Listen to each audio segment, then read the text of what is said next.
Mau tanya, kalau seumpama pengiriman ini kan barangnya orang, Ya. seumpamanya terjadi kecelakaan tenggelam lewat kapal atau terjadi kecelakaan di udara, bagaimana? Apa ada asuransi? Begitu ya. Senilai dengan barang yang dikirim. Tapi kalau tidak diasuransikan, kami hanya aturan main di kargo itu 10 kali dari ongkos kirim dan tidak lebih dari 1 juta. Itu aturan main di kargo. Tapi kalau diasuransikan, kita akan ganti full. Berapa persen? Apa itu? Asuransi. Asuransi itu angkanya kurang lebih sekitar 0,02%. 0,02% saja. Contoh ini Bu. Kemarin ini satu case yang kami harapkan jangan sampai terulang kembali. Ini dari Maluku Pak. Ada yang mau kirim mutiara kualitas impor ke Jakarta ke salah satu tempat pabrikan atau perhiasan.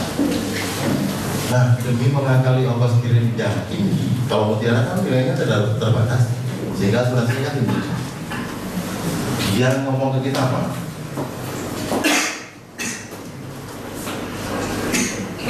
Sampel kopi. Kami tidak pernah membuka paket. Ya udah, berarti agen kita cukup menuliskan sampel kopi sesuai dengan pengakuan si pengirim. Ternyata Bapak sekalian, setelah melewati X-ray di bandara, itu kan istilahnya kuasa penuh dari bea cukai kan. Surat jalan tidak sesuai dengan barang, maka barang ini ceritanya disita. Kami tidak tahu mengenal kasus ini di awalnya. 3 minggu kemudian Bapak sekalian, kami dituntut mati-matian di Jakarta sama si calon penerima. Kita dikomplain habis. Usut punya usut, daripada istilahnya kalau di Jakarta nggak akan selesai kan masalah. Kita bawa ke Maluku. Ayo, kita berhubungan dengan agen. Tuntutan mereka, kami sudah ketar-ketir dengan apa? 1 kilo sampel mutiara bisa berharga 2-3 M. Di dalam satu tapoket. Kami sudah mikir, nah kekuatan kami cuma apa sekalian? Resi.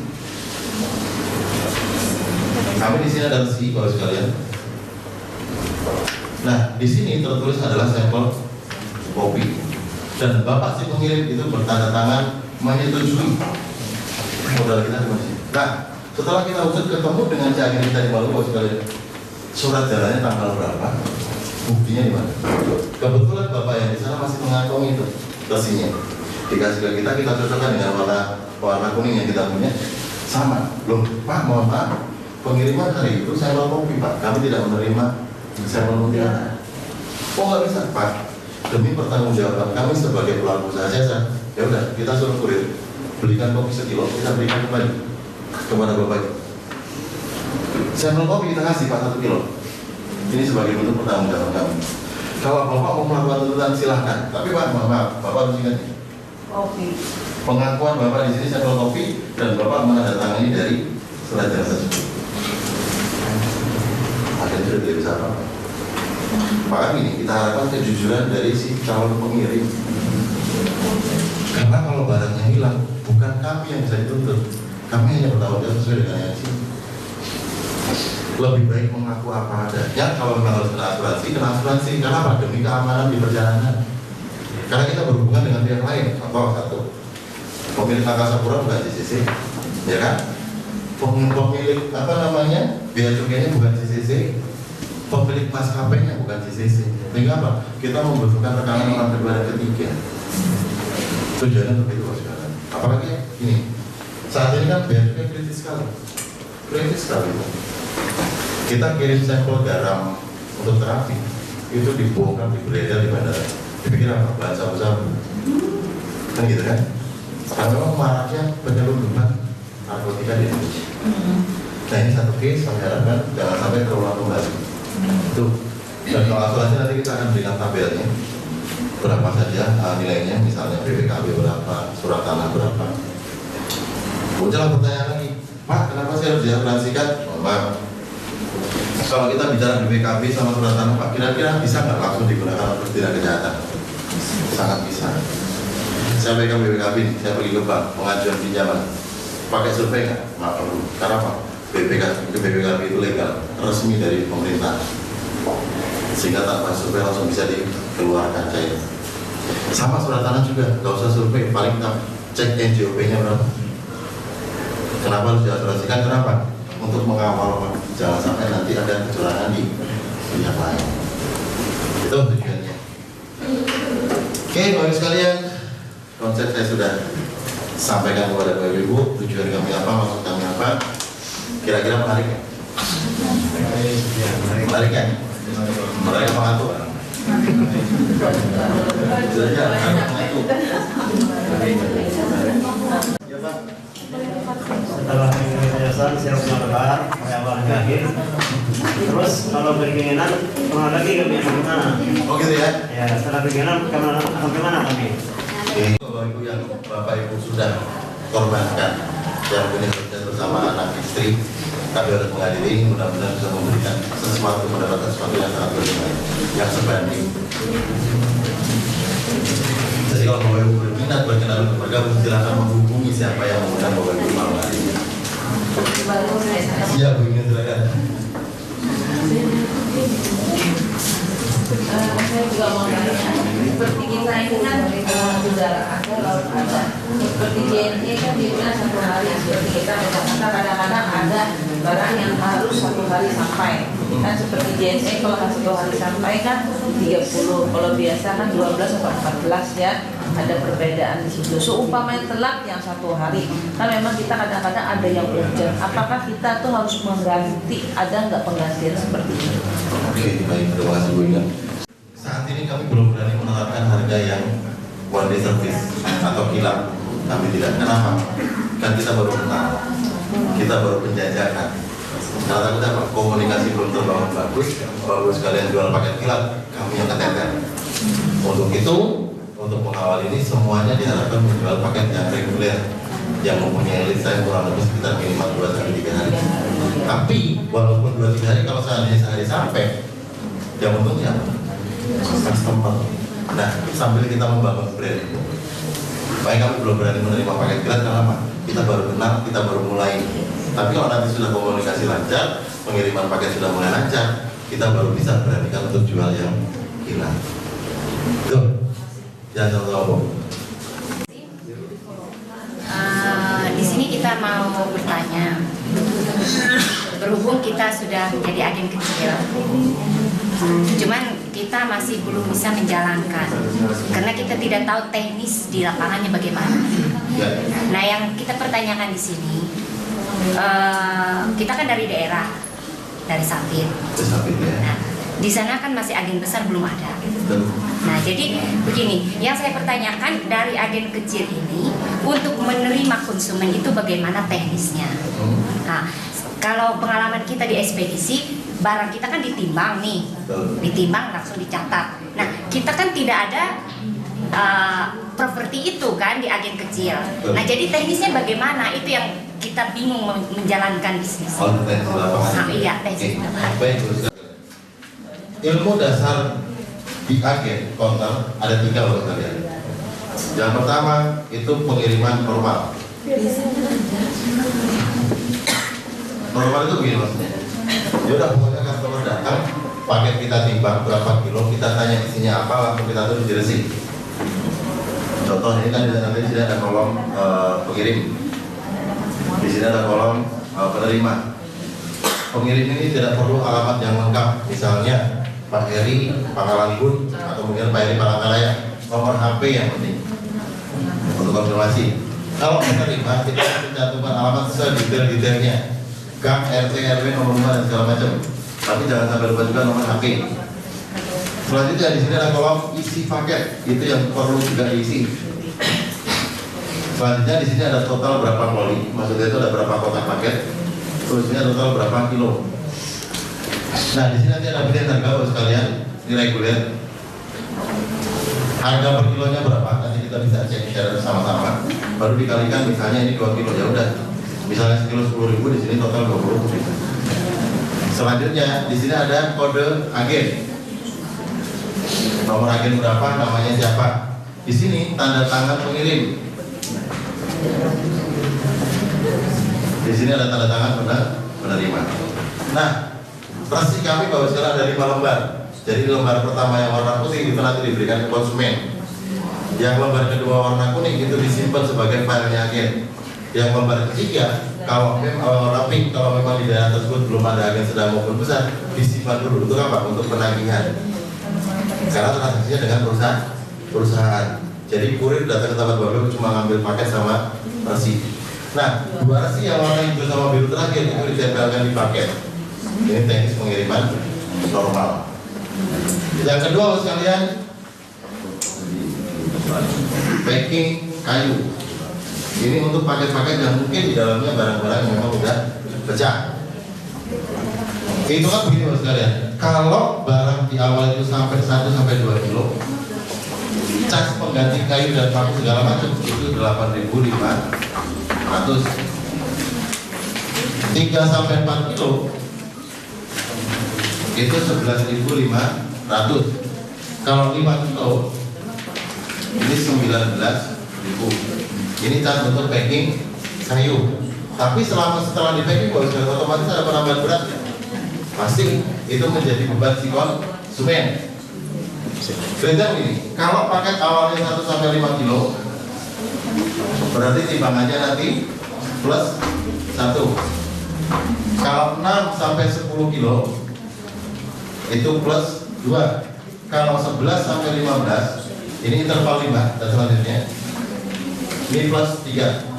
Sehingga misalnya suatu saat ada case begini, saya mau kirim paket beratnya 2 kilo, harus packing kayu, oke. 2 kilo berarti plus 1, jadinya 3. Kali ongkos kirim berapa? Nah, plusnya yang kedua adalah ongkos packing kayunya dianggap berapa? Kalau 2 kilo 8.500. Misalnya 10.000 kilo berarti 30 ditambah 8.500. Itu cas keseluruhan untuk biaya yang untuk packing kayu. Dan yang ketiga Bapak sekalian, yang perlu dipahami oleh seorang penjaga counter, ada hitungan ketiga, yaitu hitungan volume.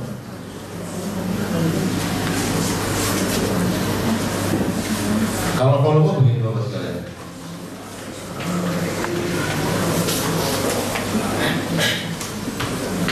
kalau seandainya ada orang yang kirim dusnya itu besar tapi ringan, karena sebenarnya gini, cas kita di pesawat, di kargo pesawat itu bukan karena kilonya, tapi berapa space yang kita pakai, karena bicara publikasi. Nah, kalau seandainya ada orang kirim barangnya itu besar tapi ringan, kita harus kenakan cas yang namanya beban volume. Rumusnya seperti apa? Panjang dikali lebar dikali tinggi dibagi 6.000. Ini karena rumus udara. Kalau anggota darat dibaginya 4.000. Nah, keseringan orang Indonesia misalnya kemasannya apa? Terus Indomie kan, yang sering dipakai Aqua juga. Contoh ini dimensinya. Misalnya ini ada kardus begini, panjangnya 60, tingginya 40, lebarnya 20. Begitu ditimbang, berat normalnya cuma 3 kilo. Ini tidak relevan. Berarti harus kena beban yang namanya volume. Hitungnya gimana? 60 dikali 40 dikali 20 dibagi 6.000. Betulnya berapa? 48.000 dibagi 6.000. 48 bagi 6, 8 kilo. Ini cas yang sesungguhnya untuk kardus ukuran ini.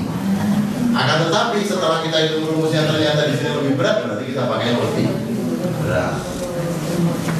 Contoh nih, dimensi 60, 40, 20, kita terima 10 kilo. Pak, begitu kita pakai rumus 8, ya udah pakai yang 10 kilo. Nggak usah dirumus lagi. Gitu loh Pak. Kenapa? Mohon maaf nih. Rugi juga ya. Bisnis apa yang keuntungannya bisa dihitung di depan? Kayak kos-kosan, kuliner, nggak mungkin. Barang elektronik, nggak mungkin. Properti, bisa. Karena apa? Jasa membangun. Lalu sekalian, kalau kita nanti mendalam pelaku kargo bisnis ekspedisi sekalian, mohon maaf, keuntungan bisa kita hitung di depan. Misalnya kita main darat.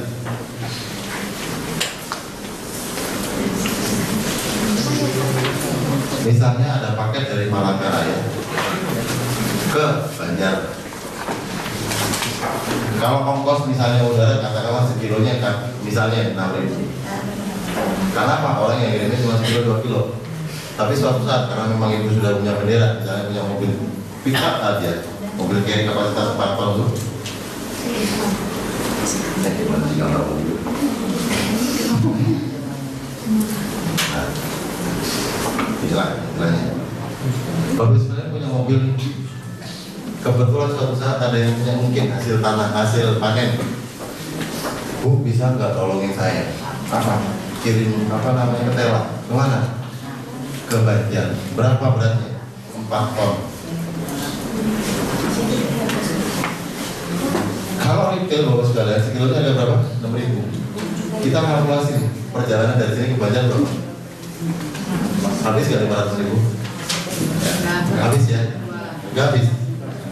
Bisa nggak kita jual per kilonya 500 rupiah, Pak? Kalau kita jual 500 rupiah, 4 ton berapa? 2 juta. Operasional berapa? 500.000. Selebihnya keuntungan siapa? Ini kita bicara logistik kan dulu, Pak. Hanya jasa yang seperti ini yang keuntungan dari kehidupan. Betul ya? Kita pengusaha handphone satu-satunya di Palangkaraya, tapi apa yang terjadi? Kita beli handphone dulu dari luar, kita jual baru kita hitung keuntungan. Ini Pak, orang datang ada duit, kita yang hitung keuntungan kita. Karena apa? Orang dengar 500 rupiah apa murah Pak sekilo ke Banjar, betul ya? Tapi yang mengalihkan apa? Kalau kita bicara gini, saya selalu sharing gini. Bapak itu kalau menjadi seorang pengusaha kargo, jangan berpikir keuntungan hari ini.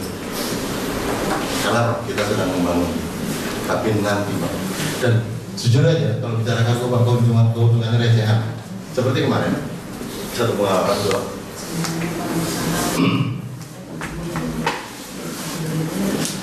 Ada satu telepon masuk yang tanpa sadar, kalau kita juga lagi santai. Kalau siang, iya Pak, siang dengan Pak Eko betul. Pak, bisa nggak kita cari monggo? Ternyata dia mau pengen fasilitasi apa? Pengiriman rangka atap baja ringan. Kemana? Ke Batam. Saya pikir ini mantap nih. Begitu saya gali lagi, berarti berapa Pak? 75 ton. Kita membutuhkan 4 kontainer yang 40 feet. Kami cuma apa Pak? 2 menit ngobrol sama Pak Tony, 3 menit kami memfasilitasi untuk pengambilan ke gudang sama kontainer. Selesai kan? Kami hanya ngambil 200 rupiah per kilo. Ngobrol 5 menit. Berarti kita berapa? 15 juta ya dalam 5 menit ngobrol. Karena kalau bendera kita sudah berkibar, bahwa sudah dikenal, market akan datang dengan sendiri. Tapi hari ini Bapak sekalian, marilah kita bersusah payah dulu. Ibaratnya Bapak sekalian mendatangkan ke lahan gambut, kita olah dulu tanahnya, kita tanamin, suatu saat pasti akan berbuah. Seperti Kalimantan misalnya, dulu orang melihat lahan gambut dan segala macam, tapi begitu investor datang, dia melihat apa? Potensi sawit. Sekarang hampir sebagian Kalimantan sudah menjadi kebun. Yang panen siapa? Yang punya sawit. Kan gitu kan? Tapi kalau kita dari awal dulu mengenal informasi sawit, kita tanam nggak? Mungkin tanam. Dan sekarang kita yang panen. Untuk itu Bapak sekalian, jangan sampai ketinggalan, jangan sampai kehabisan. Karena apa? Kalau bicara pertumbuhan Pak, agen kecil hanya 1 kilo radius, agen sedang 1 kecamatan cuma 1, agen besar 1 kabupaten cuma 1. Saya harapkan Bapak cepat-cepat ambil posisi. Demi apa? Untuk keuntungan nantinya. Karena apa? Kalau kita sudah tidak sanggup Bapak sekalian, agen besar yang diwariskan ke anak apa coba? Kalau kita bingung Pak, kita warisin toko dan segala macam. Kalau Bapak Ibu jadi agen besar kami Bapak sekalian, yang diwariskan ke anak itu apa? Nomor HP agen sedang di kecamatan. Benar ya? Fasilitasi jemput 10%. Kalau kita buka market sendiri ya 30%, itu saja. Baik Bapak sekalian, terima kasih dari saya atas kesempatan yang diberikan. Kurang lebihnya mohon maaf jika ada salah-salah kata. Wabillahi taufiq wal hidayah. Assalamualaikum warahmatullahi wabarakatuh. buat Bapak Ibu yang mungkin mau langsung join, bisa langsung mengisi data yang tadi sudah saya bagikan, kemudian bisa menyerahkan ke depan, kemudian bisa menyelesaikan pembayaran, kemudian langsung akan kami daftarkan. Ya, ada pertanyaan lagi tentang sistem dan lain-lain, Bapak Ibu? Ada? Ya, silakan Pak. Terima kasih Pak. Ya. Tanyakan antara kedudukan agen kecil, sedang, besar dengan jarak pengirimannya. Bisa saja. Dan apakah? Kalau jarak pengiriman nggak ada Pak? Nggak ada. Ya, yang menjadi jarak itu adalah tempat lokasi Pak. Oke, lokasi antar apa namanya? Jadi kalau ini, yang agent besar itu satu kecamatan atau satu kota media itu maksimal hanya ada satu Pak. Ya, hanya ada satu. Tapi kalau untuk agent kecil itu radius 1 kilo itu hanya satu Pak. Seperti itu. Oke. Kemudian untuk agent besar apa syaratnya? Yang pertama adalah untuk agent besar Bapak Ibu harus biaya franchise-nya 50 juta. Ya, ada di situ ya, 50 juta. Kemudian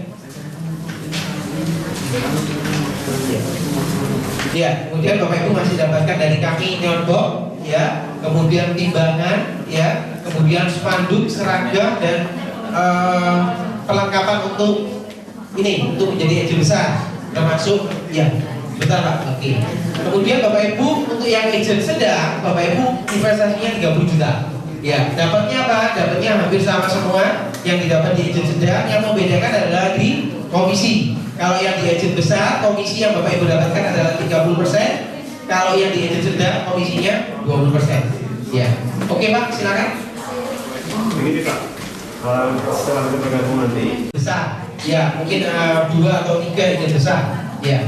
Nah, kalau agent sedang nanti di kecamatan silakan. Ya, satu kecamatan, satu agent besar, satu agent sedang. Ya, ada lagi Bapak Ibu yang mau tanya? Ada? Ya. Kalau di Palangkaraya ini berapa izin kecil yang bisa? Kenapa, Pak? Kalau agent kecil kita sebanyak-banyaknya Pak. Iya, agent kecil nggak ada masalah. Iya, iya. Jalan apa, Pak? Bondol. Ya, saya catat di sini aja deh. Ya. Ya. Jadi Bapak Ibu